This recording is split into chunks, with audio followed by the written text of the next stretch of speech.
Hello and welcome to the Global Atheists. Today, Stephanie, Dean and I will have a chat about Sinterklaas and Santa and how that came about and what we celebrate and stuff like that. I'm King Sinterklaas. How about you, Stephanie? Doing great today. Happy Christmas, happy holidays, happy solstice, happy everything. Just be happy. What the heck, you know? The sun is coming back to the northern hemisphere and abandoning our friends south of the equator. So, you know, we're happy here. They say axial tilt is the reason for the season. Indeed. Yeah, it's very nice to have this pre-Christmas chat with you guys. It's interesting, you know, when you look into the history of where these certain traditions and things come from, what you discover, and you know, things that we take so for granted and you know, part of just common culture actually have these very strange and twisted origins when you scratch a little bit deeper under the surface. Fascinating. Yes. So we are here in the southern hemisphere and it's hot as hell. So Christmas, you know, I could never, as a child, I always looked at this in amazement. I was going like, because I've never seen snow in my entire life, ever. I mean, the closest that I ever got to it was like probably like this much snow during one day in winter when I was probably about 7 or 8 years old. So that whole concept of seeing, you know, all these reindeer and sleigh and the big fat jolly guy in the red coat with a sleigh full of gifts. And I was thinking to myself, like, where the fuck does this happen? You know, it's very, very strange how it comes, you know, happens in different countries. But then again, you know, we were colonized by the English and the Dutch, you know, so a lot of these traditions that come from old Europe and old European culture sneakily found its way into our current zeitgeist, which I find extremely interesting. So there are elements of the tradition that Hein comes from, which is Sinterklaas or Saint Nicholas, and then amalgamated with that is the European concept of Father Christmas, which comes from the English side, and then everybody in the world today has also had some influence of the big fat jolly dude that stays in the North Pole and in one evening covers every single household on the planet. Yes. Let's don't forget the contribution of the Coca-Cola Corporation. Oh yes, really made it happen. That was in the 1930s. They did this ad campaign, and it just earlier 30s. It was in the 30s, late 30s, early 40s. I forget the artist's name, but if we get to it, there's a whole history of that. Yeah. At least in, you know, the image of Santa Claus as the jolly old elf comes a little bit from the line in Clement Moore's Night Before Christmas poem. Before then, it was more religious icon, you know, religious imagery as is behind there. But suddenly we have this jolly old elf, and it took a while for things to settle down into the red and a little bit of the green and all of that, and that comes probably a little bit from Norse or Nordic traditions. You know, a lot of people who are into psychedelics say, well, you know, that's what the fly agaric mushroom looks like. It's the red and the white, and, you know, and drinking the reindeer piss. So we're going to take the piss out of Christmas here right now. And Hein, what does it typically look like? You know, if you have Sinterklaas or Saint Nicholas as your frame of reference, as opposed to What's his trying. Is he called Chris Kringle, or who's Chris Kringle? Where's the am I completely I'm mixing up my Christmases here somewhere. Yeah. Chris Kringle is German. That's oh yes. Yes, that's indeed. I know very little about that. I was trying to share a screen, but for some reason it doesn't show.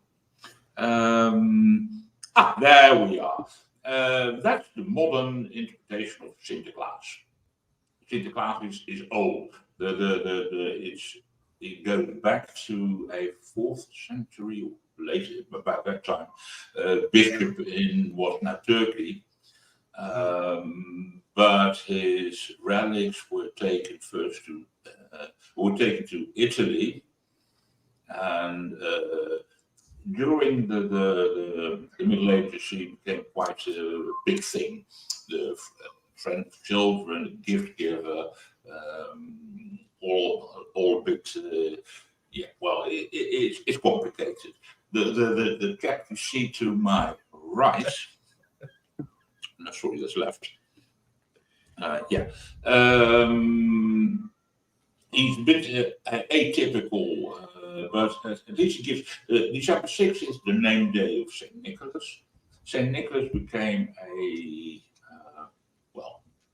the patron saint of Amsterdam, patron saint of mariners, and patron saint of children in general, and particularly poor children. And presumably that morphed into on December 5, the Dutch celebrate Paasavond, where we unpack the gifts from Sinterklaas. It's a very family-oriented thing, with food and drink and presents, particularly for children, but also adults give each other presents, often hidden in some joke thing, and they're presented with little bad poetry. We love it. But wait a second, Hein. I believe that Sinterklaas is typically celebrated on December 5th. Correct. The eve of St. Nicholas Day. Exactly. Where all the gift giving, and it's often left in the children leave out their shoes at night. Yeah, that's the tradition that they do that for, let's say, 1 or 2 weeks before Sinterklaas avond, and then in the evening they leave shoe near the. Well, traditionally it should be near the chimney, but since modern houses don't have open fireplaces anymore, the radiator of the heating will do. And magically, in the next morning, little presents, let's say candy, sweets, maybe a little toy, are left behind by Sinterklaas, or possibly Zwarte Piet. Yeah. And why does Sinterklaas come from Spain on the steamboat? The theory is that when his remains were taken to Italy, I think they were buried in the Cathedral of Bari, and Bari in the 18th century was part of Spain. Right. And the exact details I don't have in my memory, but from that, eventually, indeed, according to well-known beliefs, Sinterklaas lives in Spain. And in around November, typically around the 10th, in a steamboat, he travels to the Netherlands, is here for about 2 or 3 weeks. And the high point is, of course, December 5th, and then he moves out very silently. Not all Sinterklaas, or not all places celebrate Sinterklaas in December or at 5 December.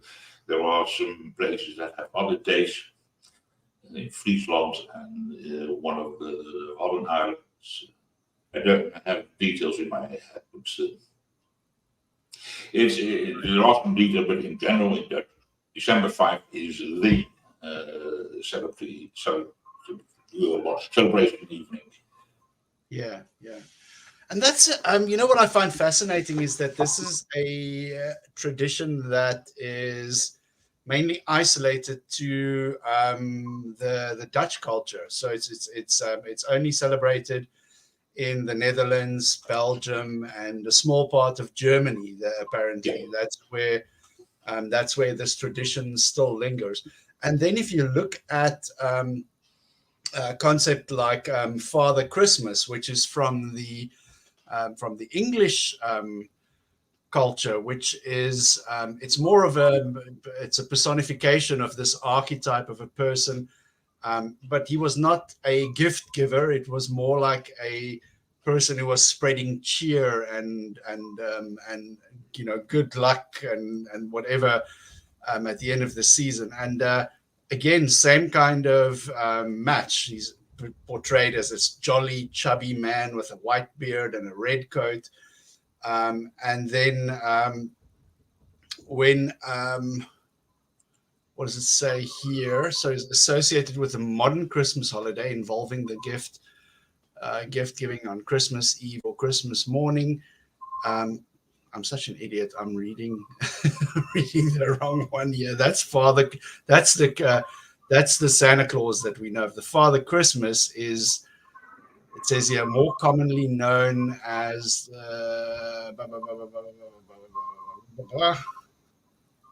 I've lost my place in this. I'm scrolling. This is actually fascinating when you look at it. There's like so many different elements to it. But this particular Father Christmas character was more focused on the west of Europe, the rest of Europe, as opposed to that small area where Sinterklaas is.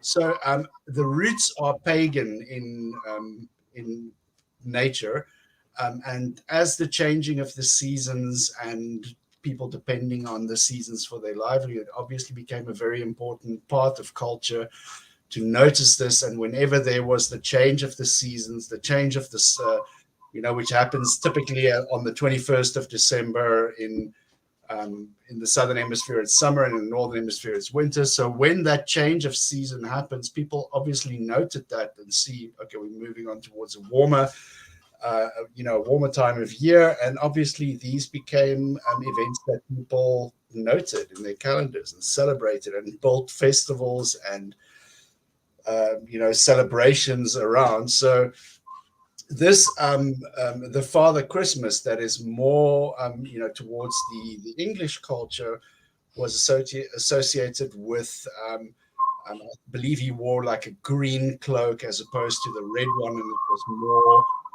like I said earlier, associated with spreading cheer and mirth and good times, as opposed to Sinterklaas, which is completely different, and Father Christmas.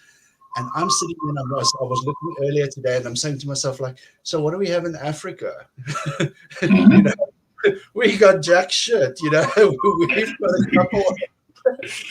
got a couple of rain gods and whatever that that mark the change of the season, but that kind of seasonal cheerful disposition is not it's something that's completely foreign to our culture here in Africa. It's a very uniquely European thing. Yeah. What's it like in your neck of the woods, Stephanie? Is it completely anglicized, Santa Claus, top to bottom, front to back?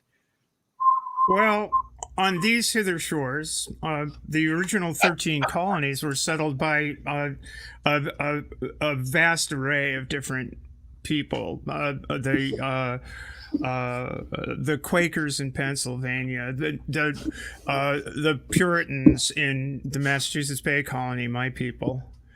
It's very strange. In 16, I believe it was 1687. The celebration of Christmas was outlawed in the Massachusetts Bay Colony. You weren't allowed to do it. Meanwhile, in the New Netherlands, in New Amsterdam.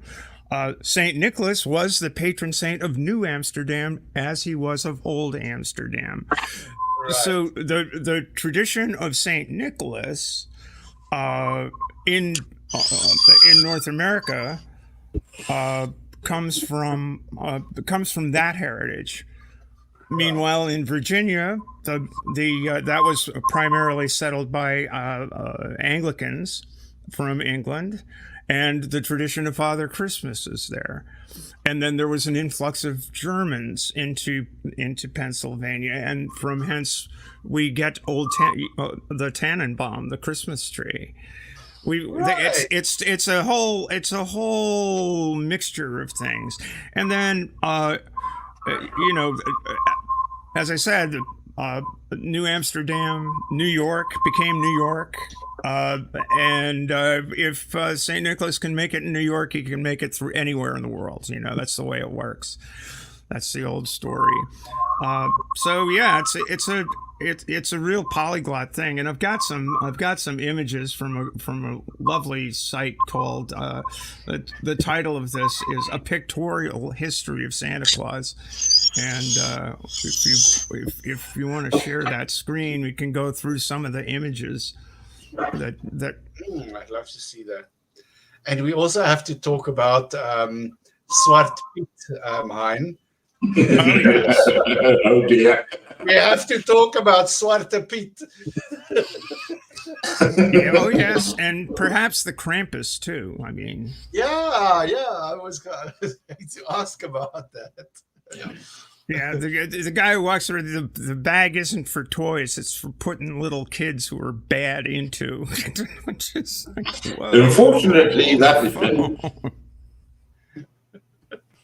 is. Yeah, theoretically, comments about Knecht Ruprecht. Zwarte Piet is, I think, in appearance and what he does more how do you say, descendant of Krampus than of Knecht Ruprecht.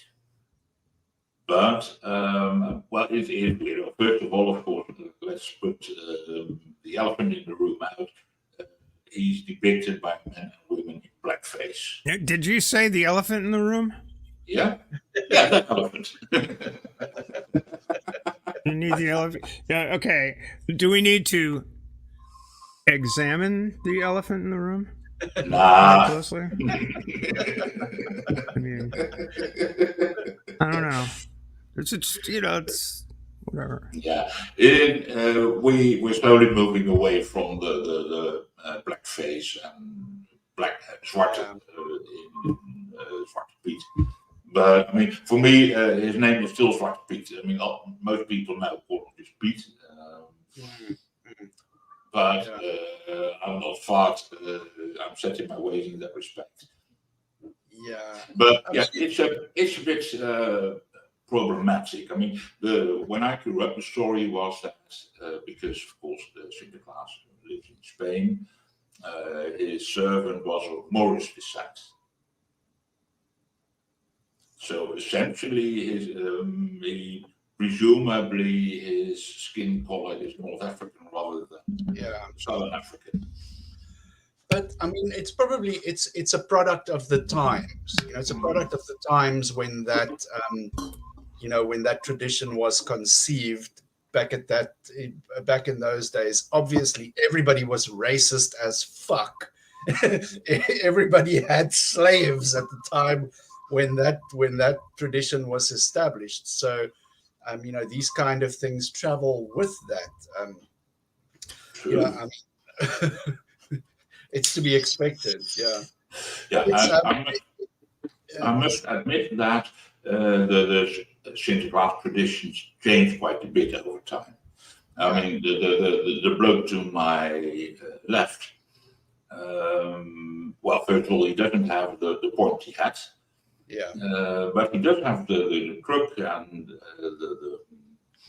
the dress, what do you call it? I mean, that's reasonably okay, but I I mean, the Sinterklaas has been around from the Middle Ages. It's old. Yeah. Presumably in the 1300s. At least we have evidence that Sinterklaas will be celebrated in the 1300s. Right, right. And after the Reformation, most of Europe, at least Protestant Europe, turned away from that. Of course, I mean, a Roman Catholic saint and celebrating that, we can't have that. But the Dutch were apparently so fond of the old bloke that we kept on doing that and still do it. And it's still very popular. I mean, we do celebrate Christmas as well, but that's a completely different bit. I mean, that's gift giving, that's essentially just a day of, let's say, eating and drinking and stuff like that. Christmas dinner is quite a thing. Yeah, but that's it. So if you wanted, if we could share my screen, there's some images that are really good.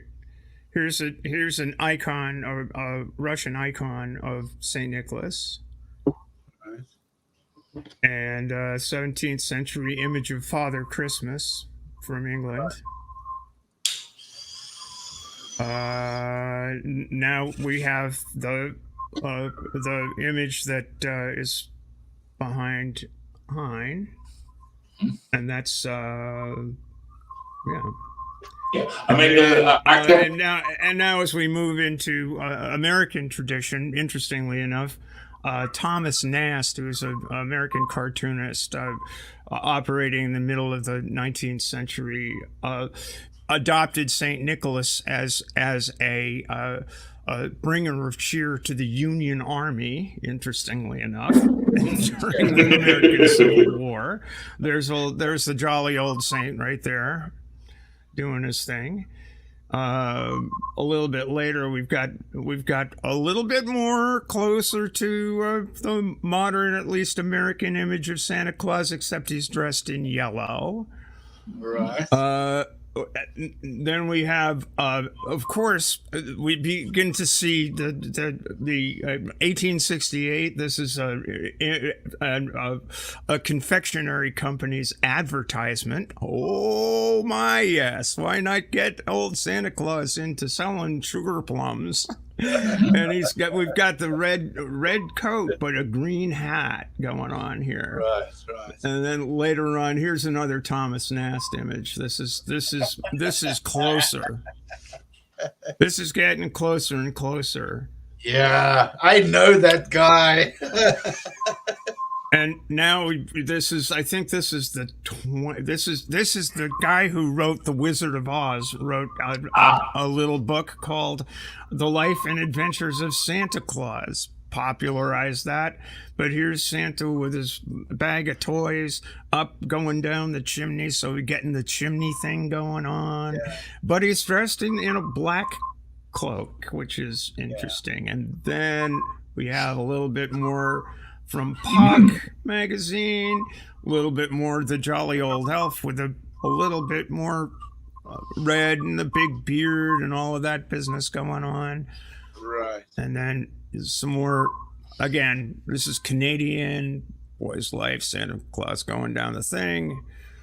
This is a Japanese image of Santa Claus. I guess we're bringing Christianity to the godless heathen over in Asia. Well, do you guys remember seeing that there was this meme that was going around last season where they had Santa Claus on the crucifix and the subtitle was "The Japanese don't get Christmas at all." Yeah. But it was literally like Santa on the crucifix in the shop window at Christmas time in Tokyo. Sorry, I interrupted you, Stephanie. No worries. Yeah. No. This is just a survey of pictorial art of Santa Claus through the ages, at least over here. The U.S. This is World War I. Again, Santa Claus and the Army. And now we're getting a little bit closer to times, 1930s. Norman Rockwell paintings of Santa Claus, still not there. We have, here's something from Australia. There's Santa Claus with somebody. See, this is very different. Here's Santa Claus. I mean, damn it! In Queensland, this time of year, Santa Claus must be sweating his ass off. Meanwhile, the guys there's ready to go to the beach. Wait a minute. Now we got World War II Santa Claus. I don't know if we get yeah, that's the end of that. But probably the more important thing that the Coca-Cola company was. There we go.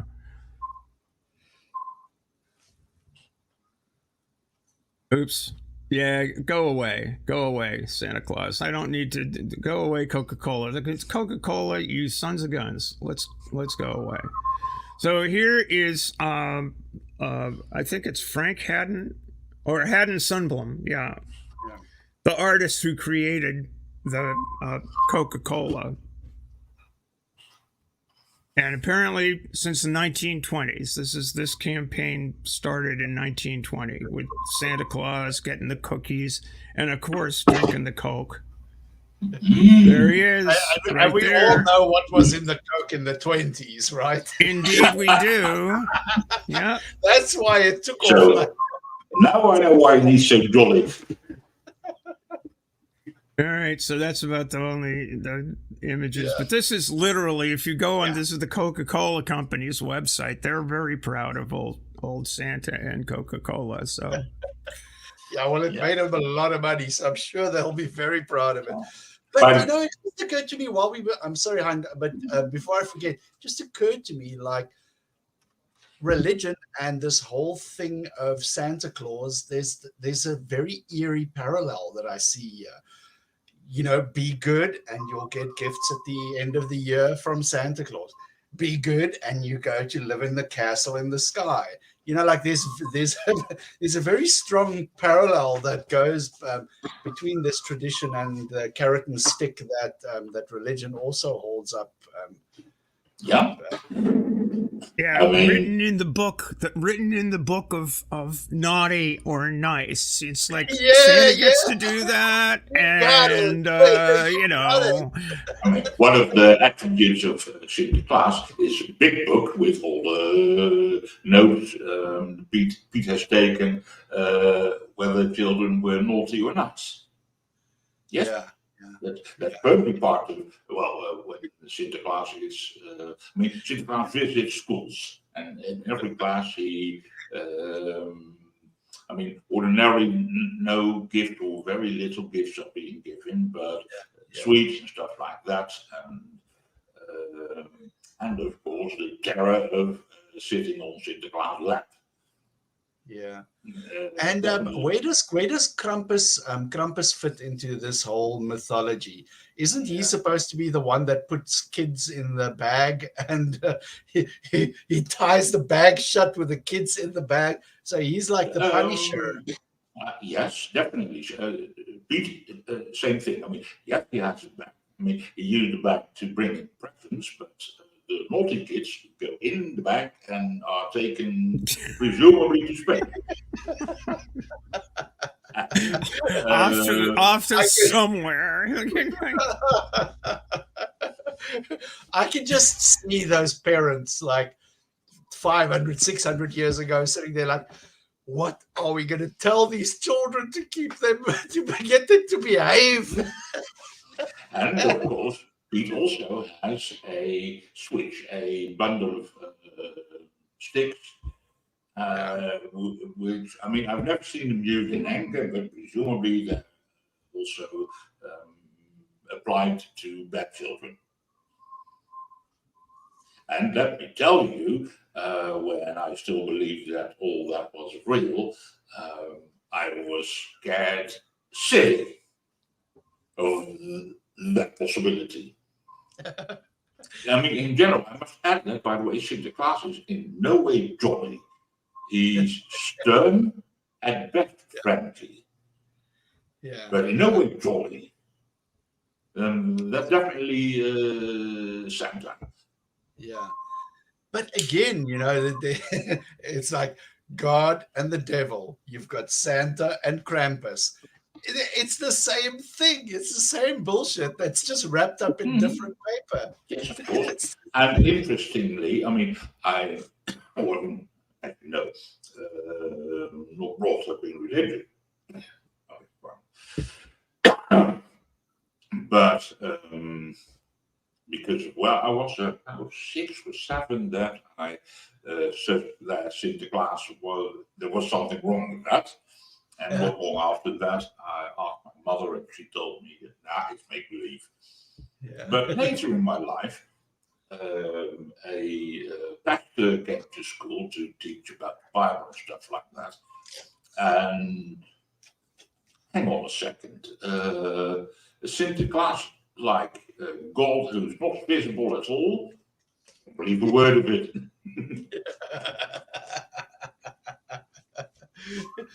But it's strange, Hein, when I reflect on my childhood and I believe this shit like hook, line, and sinker. It's like the adults told me that I was waiting for that motherfucker to arrive with the gifts. I believed it wholeheartedly, and I mean, I was probably like just before I went to school that. This was, this idea of it's not actually Santa that's coming to do this, but it's your parents that are doing this. And I was fucking crushed. I was crushed when I found out that this isn't real, and I was, and way back then I should have asked myself, wait a minute, if these guys can lie to me about Santa, what the fuck else are they lying to me about? Yeah. Are they lying to me about the man in the sky? Are they lying to me about other stuff? It's weird. This is way back in the day, but I've got a question. In your areas, did you have department store Santa Clauses that your parents would take you and sit you on Santa Claus's lap and take pictures of you? And I've still got a picture of little me being terrified of this guy sitting in just looking up like, what? Looking at this figure with the fake beard, and I was like, what the hell is this? Yeah, of course, not Santa, but Sinterklaas in the large, what do you call them, department stores definitely did that. And I the mall Santas. And I have similar memories of being put on Sinterklaas' lap and being terrified. Yeah, it's sort of like there was always the department stores, or nowadays I suppose it's a mall or something that these commercial establishments where Santa Claus is there and you line up and pay for the pictures and all of this because it's fun for the kids. It was terrifying for me. I thought it was terrible. It was like, and you just like, what the heck is this? It sort of, I was thinking, well, is this heaven? You go to the department store and you look at, but what is this? So I don't know. I guess I was just a heathen from birth. I'm a changeling, really. Yeah. The funny thing is, we must, something that I always like to talk about this time of year is that we can all have fun and games and laugh and chat about all of these things, but for us as non-believers, this is also a time of year where we need to be especially aware of our community, because a lot of atheists within our community get very down during this time, especially those who have been ostracized and shunned by their families, who no longer speak to their families. So, we as atheists, we need to be specifically aware of our community at this time and just make sure that people have got resources and connection to other people, because as much as we laugh and joke and go on about how silly it is, for most people, it's actually a time of, especially in our community, there's a lot of people who don't speak to their family anymore. Their family's not interested in their atheist ways, so they don't exist. And it's a time that people get very lonely and sometimes very blue. So I always like to do, especially in our local atheist group, just do a little stream or two here, get people to connect, get people to talk, have a good old bitch fest about how ridiculous the whole thing is. What does it look like in your communities as atheists? Do you also find that people feel the need to reach out and talk to one another? You participate in any of those spaces? Yeah, well, I mean, in the Netherlands, because we're in general not particularly religious, I mean, less than half of the people subscribe to any kind of religion. I think, yeah, that's not the big thing. I mean, there are quite a few, just public things that people do on with Christmas, and I mean.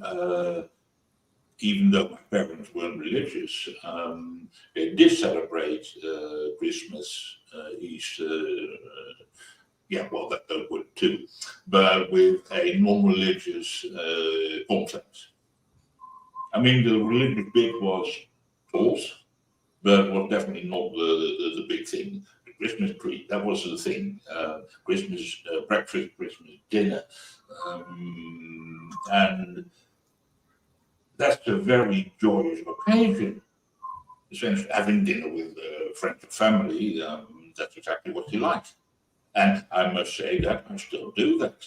Boxing Day, I'll be having dinner at my sister's. Very nice, very nice. You, Stephanie? Well, yeah, I want to mention actually, for the last 6 years, the YouTuber Purple Rhymes with Orange. Oh, look, somebody just put a link to that, and has run a stream of 46 hours or 48 hours really, from the first light of Christmas Day anywhere in the world to the end of the 25th of December anywhere in the world, featuring various YouTubers, atheist YouTubers in the community, starting with Purple herself, going to Godless Scummer, going to One Ring, going to, I think One Ring hands it off to me, and I hand it off to Mage Grey Wolf, who hands it off to the Kentucky Atheist, who hands it off to the Slim Cyborg, all 2-hour slots. Ember, Maya Adkisson, High Cybri, a whole bunch of people putting this stuff up for just to have a place to hang out for people all the way through Christmas, no matter where you are in the world. I think it's really kind of a fun thing. Just to, if you've got nothing else to do, if you've had your fill of Christmas dinner and you've been with family, you want to get away from your preachy uncle or auntie and just go and complain or just chill. It's a great thing. It's happening again this year, and check out your favorite YouTuber and see maybe they're part of this thing. It's pretty fun. I call it chosen family. It's the family. It's the people that you choose to spend your time with. They might not necessarily be related to you by blood, but they are just as much family as anybody else. And there are certain people in my community that I care a lot more for than Uncle Joe Bob and his fucking shenanigans. I mean, I remember from let's say when I was 12, 13, that family dinner with uncles and aunties, and I mean, a few of those were, well, not so nice people. I mean, had nothing to do with religion. They weren't religious, but I mean, unfortunately, you don't have to be religious to be nasty. Yeah. And of course, No, it's not required. It's an unfortunate byproduct, but it's not requirement. So, and I mean, those were fabulous. I mean, consider that pretty much a day from breakfast till dinner in the evening, and around 4 the bottles open, and so people get gradually more swashed. And at dinner, something happens, and of course, a fight breaks out. Glorious! Well, you know, Christians like to fight amongst themselves too, because it's an old Methodist joke that wherever 3 or 4 Episcopalians are gathered together, there's always a 5th. Anyway, I need to go for a minute. I'll be back. Do behave. Yeah. Okay, we'll try. Well, you can't trust us, you know. No, really. We'll all go. You leave us to our own devices for 5 minutes and you'll have animals in the streets. It's just Yeah, I'm on actually 9 to some odd time on I don't think that's right. I think I'm noon to 2 on Sunday and 9 to something on I don't know, on Monday, on Christmas Day. It looks like it's going to be a blast. Yeah, no. Yeah, it's fun. It's fun. It really is. And actually, it was the first time I got on StreamYard, because Purple ran one of the scheduled people couldn't make it, and Purple put out the call, can anybody jump in? It was at 0:30 in the morning, and I just like, yeah, I'm staying up. What the hell? I'll do it. So I had to figure out how to make that happen. And it was the first time I used StreamYard, the first time I actually did a stream on my channel. It's like, yeah, I can do that. So this is actually kind of my first anniversary of actually producing content on YouTube, rather than just showing up on somebody else's channel to make an ass out of myself, be a pest. This is also the thing. I don't know why it's such a cultural legacy is to, you know, when you get to the end of the year, you get to that period where you want to take stock of what you've done, of what you can improve, where you can do something new, you know, and very seldom we take the time to see actually what we've accomplished during this year. And like you say, Stephanie, it's you know, just going through that process of getting onto a new platform, doing something, being an activist, being active in your community. More power to you, you know, more power and more strength to you. And, you know, may you go from strength to strength with this.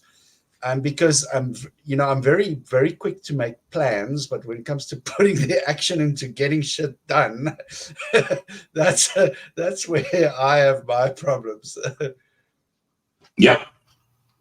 I mean, it's quite easy to. You know, I just figure, well, yeah, I can be a pest on a regular basis and do it on my own channel. Let's see what happens.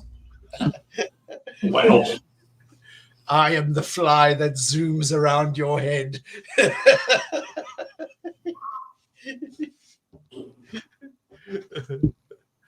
Yeah. So, and any plans for the New Year's? What are you guys going to do over New Year's? The same thing we do every night, Pinky. Try to take over the world. Yeah, pretty much that. Pretty much. Or at least get rid of lousy politicians, stuff like that. Yeah. they're with us constantly. It's like it's there's so much nonsense. The nonsense springs eternal. It just it goes on and on and on. And I think I think we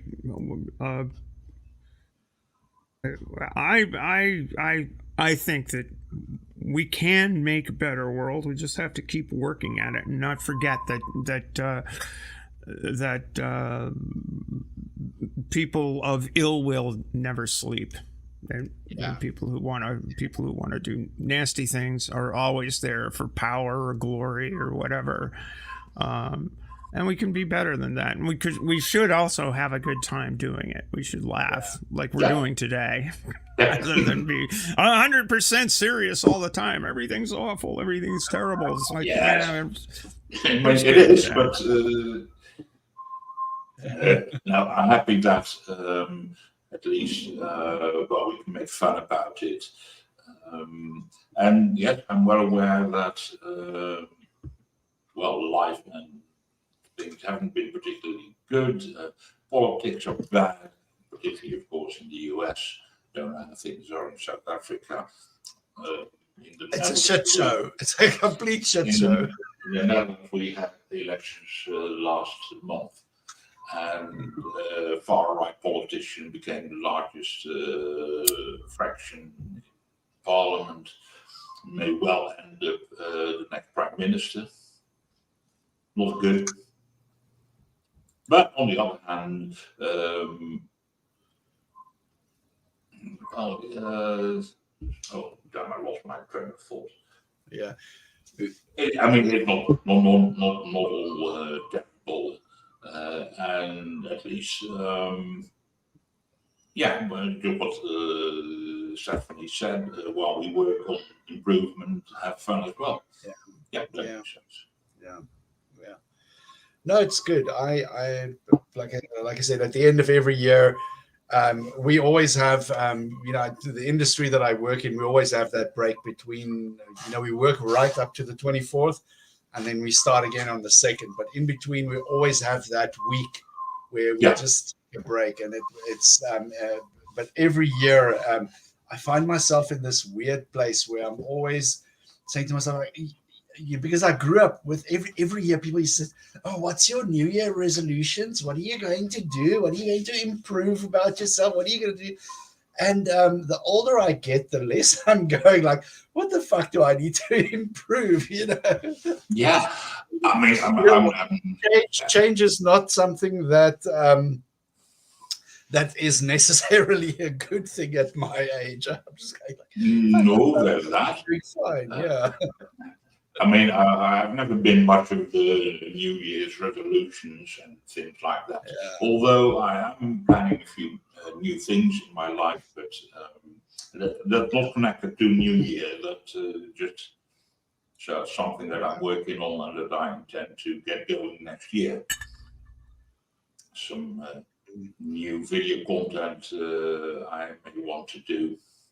Yeah. And unfortunately, good thing, got a new job half a year ago. Okay. And I work for Rotterdam municipality now. Yeah. And that's quite a change, and I rather like it.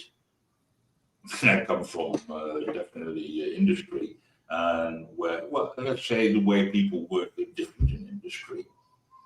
A municipality is, of course, a civil servant organization. And so it's very rule bound, but on the other hand, working pace is quite relaxed. Yeah. And that's a good thing. So in that respect, my life changed a bit and more change to come. But not necessarily on the 1st of January. Yeah. No, that's great. Like I said earlier, so many diverse cultures and histories and stories that come around this time of year. We have from, people here celebrating rain gods and rain queens to people in Europe going back to histories of Sinterklaas, and I'm sure there's some Mesoamerican traditions as well around the the solstice that was completely wiped from the face of the planet and from history by colonizing societies. But at the end of the day, we all have this shared humanity. We all notice the change of the seasons. We mark these events. They form specific milestones. Yeah, I mean, that's something people presumably have done from very early. I mean, of course, seasons are important. Seasons regulate your life. Yeah. And so celebrating particular events in that is absolutely natural. I mean, not many people now are very familiar with, let's say, the change of the day length. I mean, thanks to electricity, we don't notice it so much. Yeah. But I try to I need to pay attention to that when I go out for a walk. Hey, it's 5 o'clock, it's getting dark. Or in the morning. Last few weeks when I cycle to my office in the morning, it's not light yet. Yeah. Well, we're all Earthlings, We're all bound to the planet. We're all bound to its cycles. Yes. And its cycles. We go through the warm times, the cold times. It's about 3 degrees, maybe 4 degrees centigrade here, 37 degrees Fahrenheit. It's a grayish day, as you can see behind me. There's the Portland Ship Channel, Portland, Maine. And the tides come in, the tides go out, the cycles of the world turn, the cycles of our lives go on.